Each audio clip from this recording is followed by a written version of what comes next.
Hello,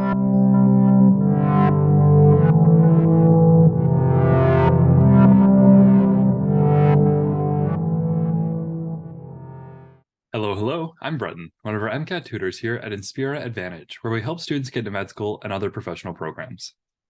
Today, we're going to talk about one of the many psych-social theories you need to know for the MCAT. Stick around to the end for a great mnemonic to help you remember.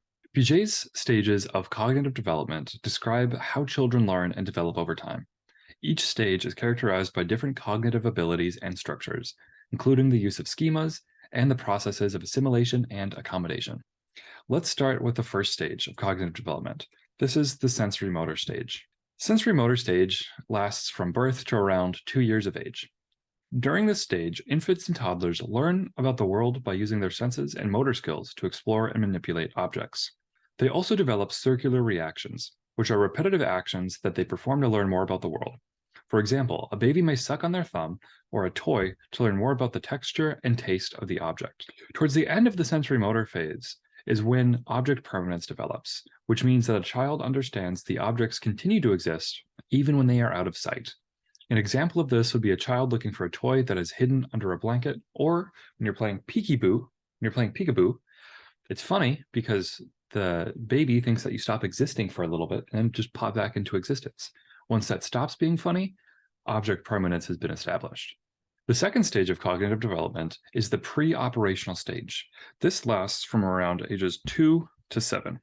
During this stage, children develop symbolic thinking and learn to use language to communicate. However, they still struggle with egocentrism, which is the inability to understand that others have different perspectives, and centration, which is the tendency to focus only on one aspect of a situation. So that's a lot of big words. Let's do an example. A child may believe that their favorite color is everyone's favorite color, or focus only on the appearance of a toy rather than its function. So I symbolize this by saying me equals you. They don't understand that there is a different person who thinks different things out there. They think they're all the same. The third stage of cognitive development is the concrete operational stage. This lasts from around 7 to 11. During this stage, children become more skilled at understanding the feelings of others and develop a more sophisticated understanding of the physical world itself. They also develop the concept of conservation, which is the understanding that the amount of a substance remains the same even if its appearance changes.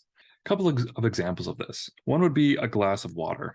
So if we have a fat glass that has 20 mils down here, the child will now understand that it is the same as a tall, skinny glass if it's marked with the 20 mil line. So just because it's in a different container doesn't mean that the mass was not conserved. Another fun example is if you take 4 quarters and equate that to $1. Before, the children are likely to pick 4 quarters over $1 as having more value because there's more of them. But now they understand that value is not based on the size.